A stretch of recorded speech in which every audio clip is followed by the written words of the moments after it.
ಮಹಾರಾಷ್ಟ್ರ ಮತ್ತು ಕರ್ನಾಟಕ ಗಡಿ ವಿವಾದದ ಹಿನ್ನೆಲೆ ಮೊನ್ನೆ ನಡೆದ ಎಳ್ಳೂರಿನ ಘಟನಾ ಸ್ಥಳಕ್ಕೆ ಕನ್ನಡಪರ ಹೋರಾಟಗಾರರಾದ ವಾಟಾಳ್ ನಾಗರಾಜ್, ಕನ್ನಡಪರ ಅಧ್ಯಕ್ಷ ಕುಮಾರ್ ಅವರು ಭೇಟಿ ನೀಡಬೇಕೆಂದು ಇವತ್ತು ವಿಮಾನ ನಿಲ್ದಾಣಕ್ಕೆ ಬಂದಿಳಿದಿದ್ದರು. ಆದರೆ ತೀವ್ರವಾದ ಈ ಘಟನೆಗೆ ಯಾವುದೂ ಅಡೆತಡೆಗಳಾಗಬಾರದೆಂದು ಜಿಲ್ಲಾಧಿಕಾರಿಗಳು ಆದೇಶ ಮಾಡಿದ್ದರು. ಕಾರಣ ವಾಟಾಳ್ ನಾಗರಾಜ್ ಅವರನ್ನು ಪೊಲೀಸರು ತಾತ್ಕಾಲಿಕವಾಗಿ ಬಂಧಿಸಿದ್ದಾರೆ.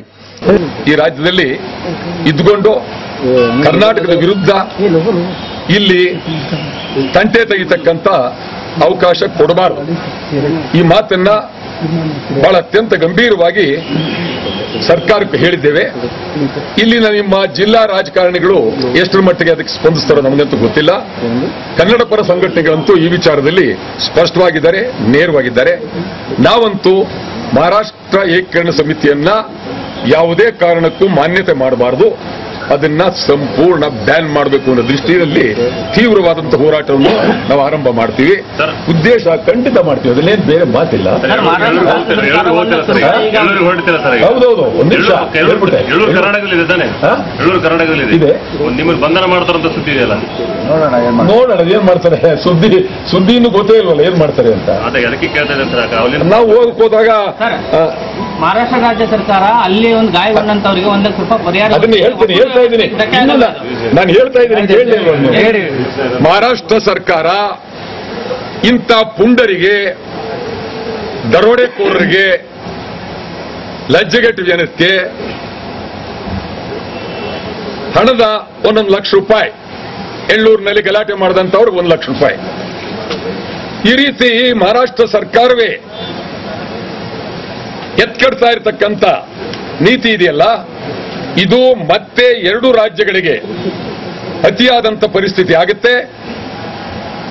ಯಾವನೇ ಡಿಸಿ, ಕೊಲ್ಲಾಪುರ ಇರ್ಬೋದು, ಯಾವನೇ ಡಿಸಿ ಇಲ್ಲಿ ಹಣ ಕೊಡಕ್ ಬಂದ್ರೆ ಮೊದಲು ಅವನ್ನ ಬಂಧಿಸಬೇಕು, ನಮ್ಮ ಕರ್ನಾಟಕ ಜೈಲಿಗೆ ಅವನು ಇಡಬೇಕು ಫಸ್ಟ್. ಅವ್ರ ಬಗ್ಗೆ ವೈಯಕ್ತಿಕವಾದ ಇದು ಗೊತ್ತಿಲ್ಲ.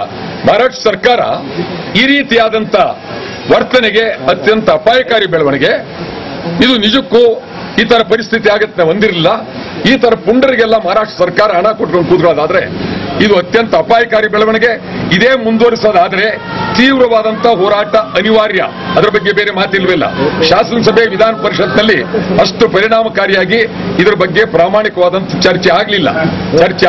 ಇದು ಬಹಳ ಅತ್ಯಂತ ನೋವಿನ ಪ್ರಸಂಗ. ಶಾಸನಸಭೆ, ವಿಧಾನ ಪರಿಷತ್ಲಿ ಇದ್ರ ಬಗ್ಗೆ ಚರ್ಚೆ ಆಗಲಿಲ್ಲ ಅಂತ ಸರಿಯಲ್ಲ. ಆದ್ರೆ ಯಾರು ಏನೇ ಹೇಳಿ ಎಂಇಎಸ್ನವರಿದೆ ದುಂಡಾರ್ಥ ಮುಂದುವರಿಸಿದ್ರೆ ಅವ್ರನ್ನ ಬ್ಯಾನ್ ಮಾಡಬೇಕು ಅಂತ ಹೇಳಿ ಇಡೀ ರಾಜ್ಯಾದ್ಯಂತ ತೀವ್ರ ಹೋರಾಟ ಮಾಡ್ತೀವಿ ಅಂತಕ್ಕಂಥ ಎಚ್ಚರಿಕೆಯನ್ನ ಅವರು ಕೊಡ್ತಾ ಇದ್ದೀವಿ. ಮುಖ್ಯಮಂತ್ರಿಗಳಿಗೆ ನೇರವಾಗಿ ಬ್ಯಾನ್ ಮಾಡಬೇಕು ಅಂತ ಹೇಳಿದೆ. ಅವರು ಆ ಗದ್ದಲದಲ್ಲಿದ್ರು. ಬಹುಶಃ ಅವರು ಅದಕ್ಕೆ ಪರ ವಿರೋಧದ ಬಗ್ಗೆ ಮಾತಾಡೋದಕ್ಕಿಂತ ಹೆಚ್ಚಾಗಿ ಗದ್ದಲದಲ್ಲಿ ಬಹಳ ಜನ ಇದ್ರು, ಗದ್ದಲದಲ್ಲಿದ್ರು. ಆ ಗದ್ದಲ ಇದ್ದಾಗ ನಿಮ್ಮ ಮನವಿಯನ್ನ ಸ್ವೀಕರಿಸಿದ್ದೀನಿ. ನಿಮ್ಮ ಮನವಿ ಬಗ್ಗೆ ನಾನು ಸ್ಪಷ್ಟವಾಗಿ ಸ್ಪಂದಿಸ್ತೇನೆ ಅನ್ನೋ ಮಾತನ್ನ ಹೇಳಿದ್ರು. ಮನವಿಯಲ್ಲಿ ಇದು ಬಹಳ ಅತ್ಯಂತ ಗಂಭೀರವಾದ ವಿಚಾರ. ಎಂಇಎಸ್ನವರಿಂದ ತೀರ ತಂಟೆ ಇದೆ, ಇದನ್ನ ನೀವು ಮನ್ನಣೆ ಮಾಡಲೇಬೇಕು ಅಂತ ಹೇಳಿ ಹೇಳಿದ್ದೇವೆ. ಕಾನೂನು ಸಚಿವರು ಏನ್ ಹೇಳಿದ್ರು ಅಂತಂದ್ರೆ ಇದ್ರ ಬಗ್ಗೆ ಚಿಂತನೆ ಮಾಡ್ತಾ ಇದ್ದೀವಿ. ಎಂಇಎಸ್ ಅನ್ನೋದು ಎಲ್ಲಿ ಅಂತಂದ್ರೆ ಎಲ್ಲೂ ನಮೂದಾಗಿಲ್ಲ, ಅದರ ಬಗ್ಗೆ ಕ್ರಮ ತಗೊಳ್ತೀವಿ, ಮತ್ತು ಸಚಿವ ಸಂಪುಟದಲ್ಲಿ ಕೂಡ ಇದ್ರ ಬಗ್ಗೆ ಚಿಂತನೆ ಮಾಡ್ತೀವಿ ಅಂತ ಹೇಳಿದ್ದಾರೆ. ಇದ್ರ ಬಗ್ಗೆ ತಾವೇನು ಉತ್ತರ ಮಾಡಿ? ಕಾನೂನು ಸಚಿವರು ಹೇಳಿರ್ತಕ್ಕಂಥದ್ದು ನಾನು ಸ್ವಾಗತ ಮಾಡ್ತೇನೆ. ಕಾನೂನು ಸಚಿವರು ಹೇಳಿರೋದನ್ನ, ಆ ಮಾತು ದಿಟ್ಟ ಮಾತಾಗಿರುತ್ತೆ, ಅದು ಉಳಿಸ್ಕೊಳ್ಬೇಕು. ಆ ಮಾತನ್ನ ಕಾನೂನು ಸಚಿವರು ಹೇಳಿರೋ ಮಾತು ನಿಜವಾಗ್ಲೂ ಅದಕ್ಕೆ ಬೆಲೆ ಇರುತ್ತೆ, ಆ ಮಾತು ಉಳಿಸ್ಕೊಳ್ಬೇಕು. ಕಾನೂನು ಸಚಿವರು ಹೇಳಿದ ಮೇಲೆ ಮುಖ್ಯಮಂತ್ರಿಗಳು ಒಪ್ಪಬೇಕಾಗುತ್ತೆ. ಒಬ್ಬ ಕಾನೂನು ಸಚಿವರು ಹೇಳಿದ್ರು ಅಂತ ಹೇಳಿದ್ರೆ ಅದು ಸಚಿವ ಸಂಪುಟದ ಮಾತು. ಆದ್ರಿಂದ ಸಚಿವ ಸಂಪುಟ ಸಚಿವರು ಹೇಳಿದ ಮೇಲೆ ಒಪ್ಪಲೇಬೇಕಾಗುತ್ತೆ. ನಾವಂತೂ ಸ್ಪಷ್ಟವಾಗಿದ್ದೀವಿ, ಇಡೀ ರಾಜ್ಯಾದ್ಯಂತ ಎಂಇಎಸ್ ಬ್ಯಾನ್ ಮಾಡಬೇಕು ಅನ್ನೋದು ತೀವ್ರ ಹೋರಾಟ. ಇವಾಗ ನಿಮ್ಮ ಪೊಲೀಸರು ಬಂಧನ ಮಾಡ್ತಾರೆ.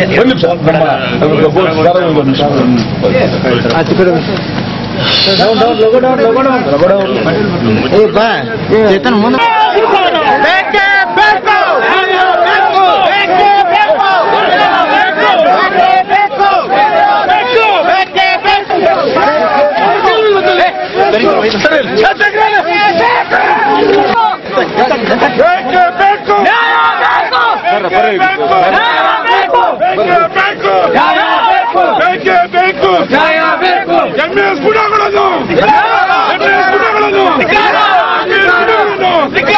ಕನ್ನಡ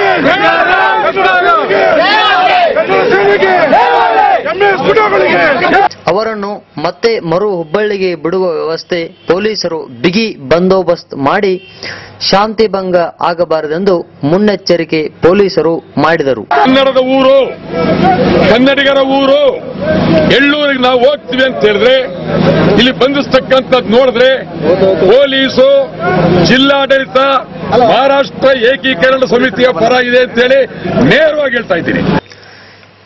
ಜಿಲ್ಲೆಯಾದ್ಯಂತ ವರುಣನ ಆರ್ಭಟದಿಂದ ಎಲ್ಲೆಲ್ಲೂ ನೀರು ತುಂಬಿಕೊಂಡಿದೆ.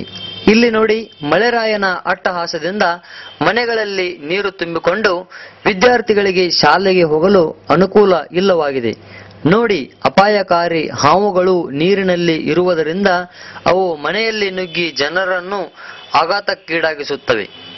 ಅದರೊಂದಿಗೆ ಅವರಿಗೆ ಮನೆಯಲ್ಲಿ ನೀರು ಹೋಗುವುದರಿಂದ ಅವರಿಗೆ ಇರಲು ಜಾಗವಿಲ್ಲ. ಆದ್ದರಿಂದ ಮಹಾನಗರ ಪಾಲಿಕೆಯವರು ಅಲ್ಲಿ ನೀರು ಬರಬಾರದ ಹಾಗೆ ಏನಾದರೂ ವ್ಯವಸ್ಥೆ ಮಾಡಬೇಕಾಗಿತ್ತು.